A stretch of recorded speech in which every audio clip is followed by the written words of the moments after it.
नमस्कार दोस्तों, स्वागत है आपका क्रॉनिकल चैप्टर्स के यूट्यूब चैनल में। आप सब कैसे हो? उम्मीद है कि सभी शानदार होंगे।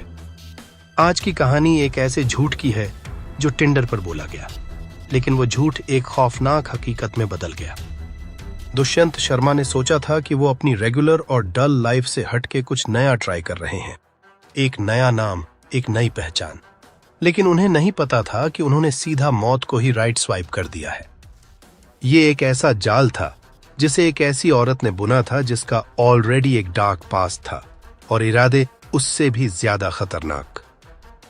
ये कहानी है धोखे, लालच और एक खौफनाक मर्डर की। एक ऐसी कहानी जो आपको आखिर तक बांधे रखेगी।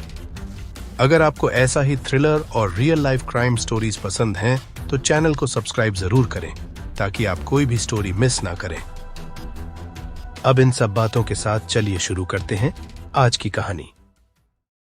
दुष्यंत शर्मा एक 26 साल का आदमी झोटवाड़ा, जयपुर, इंडिया में अपने पत्नी, बेटे और माता पिता के साथ रहते थे। दुर्भाग्यवश उनके माता पिता पहले ही अपने 2 बेटों को खो चुके थे। पीयूष, जो बचपन में ही बीमारी के कारण चल बसे, और 2012 में उनके दूसरे बेटे हिमांशु की एक एक्सीडेंट में डेथ हो गई। इस तरह दुष्यंत अपने माता पिता की इकलौती संतान रह गए थे। परिवार के अनुसार दुष्यंत स्वभाव से थोड़ा शाय, लेकिन बेहद देखभाल करने वाले और जिम्मेदार बेटे और पति थे। उनकी फिजिकल अपीयरेंस नॉर्मल थी और वो एक माइनिंग कंपनी में प्रोजेक्ट मैनेजर का काम करते थे। उनकी पत्नी ने कहा था कि 3 साल के शादीशुदा जिंदगी में उन्होंने कभी उनसे ऊंची आवाज में बात तक नहीं की। वो घर के कामों में भी हाथ बटाते थे और उन्हें खाना बनाने का भी शौक था। उन्होंने ये भी बताया कि दुष्यंत को जिंदगी में नई चीजों को आजमाने का बहुत शौक था। हालांकि शादी के 3 साल बाद दुष्यंत के लिए शादीशुदा जिंदगी में स्पार्क धीरे धीरे खत्म होने लगा और इसीलिए हर दिन का एक जैसी जिंदगी से थक चुके दुष्यंत ने विवान कोहली नाम से टिंडर पर एक प्रोफाइल बना ली। अपने टिंडर प्रोफाइल में दुष्यंत ने खुद को गुरुग्राम का एक अमीर बिजनेसमैन बताया था जिसकी संपत्ति करोड़ों में थी। फरवरी 2018 में विवान के नाम से दुष्यंत की टिंडर पर प्रिया सेठ से मैच हुई। धीरे धीरे उनकी मुलाकातें बढ़ने लगीं और वो साथ में कॉफी डेट्स पर जाने लगे।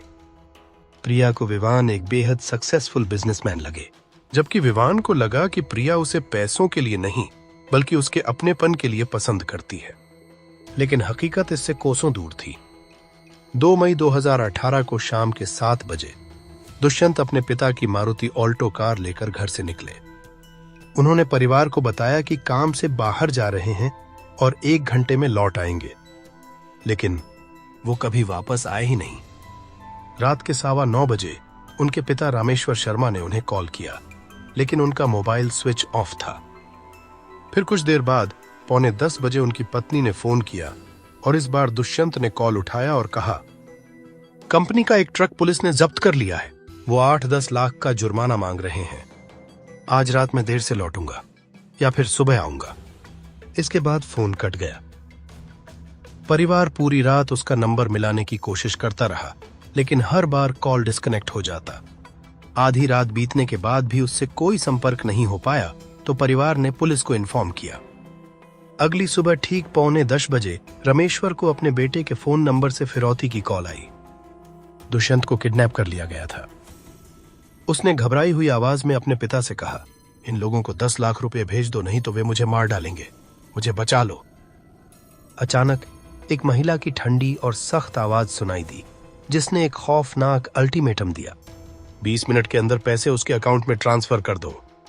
रमेश्वर, जो एक मिडिल क्लास फैमिली से थे, घबराकर बोले कि उनके पास फिलहाल 10 लाख रुपए नहीं हैं और उन्हें थोड़ा समय चाहिए। इस पर महिला ने पूछा, अभी के अभी तुम कितना भेज सकते हो? रमेश्वर ने बताया कि वो अभी सिर्फ 2-3 लाख रुपए ही भेज सकते हैं। वो सुनने के बाद महिला ने आदेश दिया, 20 मिनट के अंदर पैसे भेज दो। दोपहर 12 बजे तक रमेश्वर ने घबराते हुए बेटे के बैंक अकाउंट में 3 लाख रुपए ट्रांसफर कर दिए। उन्होंने ट्रांजैक्शन की रसीद भी बेटे के फोन पर व्हाट्सएप के जरिए भेज दी और उसके बाद उन्होंने बेटे के नंबर पर कॉल किया, लेकिन फोन बंद था। उस रात कुछ देर बाद झोटवाड़ा पुलिस स्टेशन से रमेश्वर के पास एक कॉल आया। उन्हें एसएमएस हॉस्पिटल आने के लिए कहा गया, जहां एक डेड बॉडी की पहचान करनी थी। बॉडी जयपुर दिल्ली हाईवे के पास एक ट्रॉली बैग के अंदर मिला था।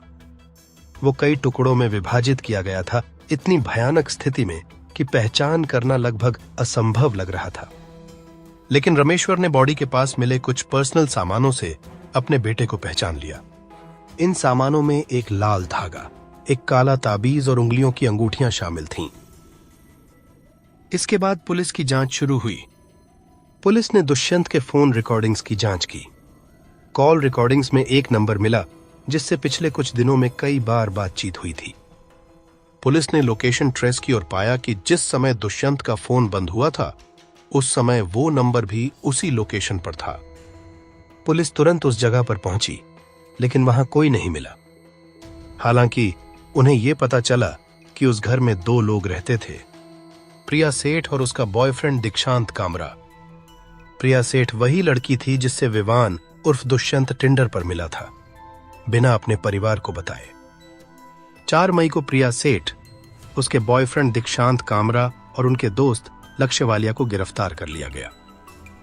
आगे बढ़ने से पहले चलिए प्रिया सेठ के पास्ट के बारे में थोड़ा डिस्कस कर लेते हैं।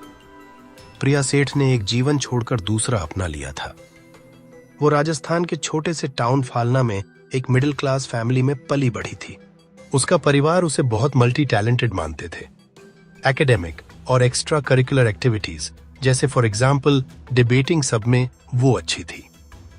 लेकिन इन खूबियों के साथ साथ उसकी जिद्दी और गुस्सैल पर्सनालिटी भी साफ झलकता था। ना सुनना उसे कभी बर्दाश्त नहीं था, और अगर उसे उसकी मनचाही चीज नहीं मिलती तो वो घर में हंगामा मचा देती, यहां तक कि गुस्से में चीजें भी तोड़ देती। 2012 में स्कूल से ग्रेजुएशन करने के बाद प्रिया ने जयपुर के एक कॉलेज में आर्ट्स कोर्स में एडमिशन लिया। इसके साथ ही वो एडमिनिस्ट्रेटिव सर्विसेज के लिए कोचिंग क्लासेस भी करने लगी। एक छोटे शहर से आने की वजह से जयपुर की एक्सट्रावेगेंट लाइफस्टाइल ने उसे पूरी तरह मोहित कर लिया। धीरे धीरे वो इस चमक धमक भरी दुनिया में खुद को डुबोने लगी और एक ऐशो आराम से भरी जिंदगी का सपना देखने लगी। उसके माता पिता हर महीने खर्च के लिए 20,000 रुपए भेजते थे, लेकिन ये उसकी मनचाही लाइफस्टाइल के लिए काफी नहीं था। तो इसलिए प्रिया ने पैसे कमाने के नए रास्ते तलाशने शुरू कर दिए। एक दिन वो न्यूज़पेपर में कुछ एडवर्टाइजमेंट्स देख रही थी। तभी उसे एक एजेंसी के बारे में पता चला जो लोगों को हायर कर रही थी। जब उसने उनसे कांटेक्ट किया तो उसे पता चला कि ये एक एस्कॉर्ट सर्विस है। उन्होंने उसे कॉलेज की लड़कियों को एस्कॉर्ट बनने के लिए रिक्रूट करने का काम दिया और उसके बदले अच्छा सैलरी ऑफर की। शुरुआत में वो हिचकिचाई और इस ऑफर को ठुकरा दिया, लेकिन जब उसे इस काम में मिलने वाले मोटे पैसों का पता चला तब वो आखिरकार राजी हो गई और एजेंसी के लिए काम करने लगी।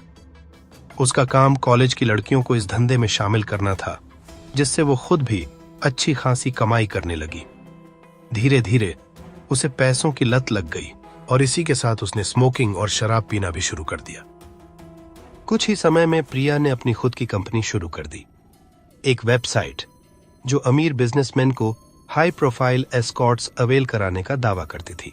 लेकिन असल में उसका धंधा एस्कॉर्ट सर्विस देने का नहीं था।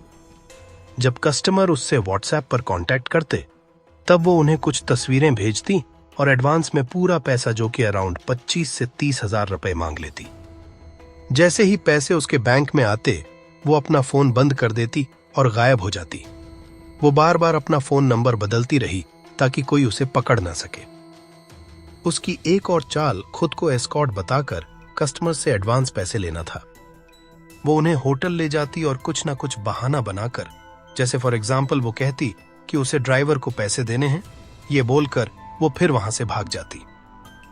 वो आमतौर पर 35 से लेकर 50 साल के शादीशुदा लोगों को निशाना बनाती थी, जो बदनामी के डर से चुप रह जाते थे। हालांकि 2014 में एक शख्स ने उसके खिलाफ कंप्लेंट की, जिससे वो गिरफ्तार हुई, लेकिन जल्द ही उसे जमानत मिल गई।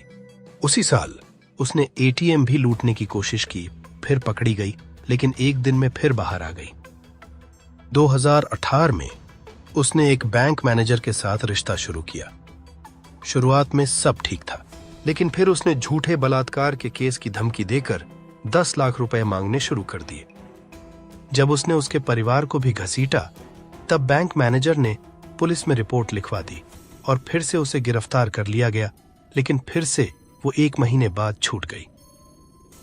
फरवरी 2018 में अपनी धोखाधड़ी भरी जिंदगी के बीच प्रिया की मुलाकात टिंडर पर दीक्षांत कामरा से हुई और दोनों ने एक दूसरे को डेट करना शुरू कर दिया।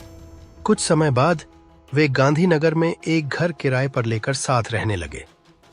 दीक्षांत मुंबई का एक असफल मॉडल और प्रोड्यूसर था जो 25 लाख रुपए के कर्ज में डूबा हुआ था। अपने कर्जदारों से बचने के लिए वो जयपुर आ गया।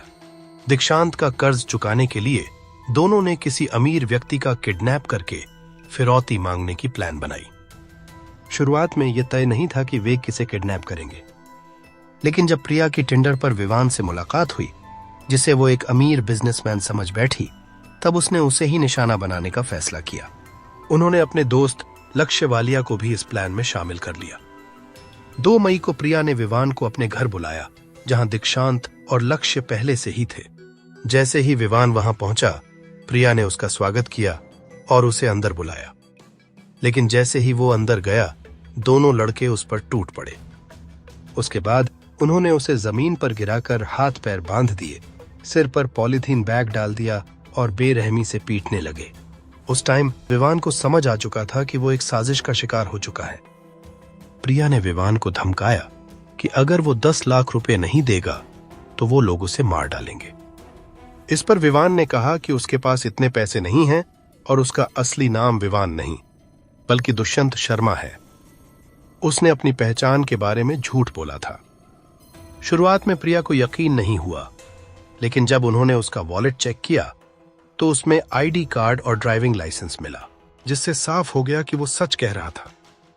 अब प्रिया को समझ आया कि जिसे वो अमीर बिजनेसमैन समझ रही थी, वो असल में एक मिडिल क्लास आदमी था जिसका पत्नी और एक बेटा भी था। हालात और भी पेचीदा हो गया जब पता चला कि वो उसी इलाके का रहने वाला था। इसके वजह से अगर वो लोग उसे छोड़ देते तब उनके काले धंधे पर खतरा आ सकता था। इसलिए उन्होंने दुष्यंत को और पीटा और उसे मजबूर किया कि वो अपने पिता को फोन करके 10 लाख का इंतजाम करने को कहे। बाद में जब पुलिस ने पूछताछ की कि दुष्यंत को क्यों मारा, जबकि उसके पिता ने पहले ही 3 लाख रुपए ट्रांसफर कर दिए थे, तो प्रिया ने जवाब दिया कि उन्होंने तो उसे पैसे आने से पहले ही मार दिया था। फिरौती की कॉल के बाद तिकड़ी को एहसास हुआ कि दुष्यंत के डेबिट कार्ड से एक दिन में केवल 25,000 रुपए ही निकाले जा सकते थे। उन्हें डर था कि उसके पिता पुलिस को खबर कर सकते हैं, इसलिए उन्होंने दुष्यंत को मारने का फैसला किया। दीक्षांत ने पहले गला घोंटने और तकिए से दम घुटाने की कोशिश की, लेकिन दुष्यंत मरा नहीं। तब प्रिया ने चाकू लाकर दीक्षांत को दिया और उसने दुष्यंत की गर्दन पर 10-11 बार वो चाकू मारकर उसकी हत्या कर दी।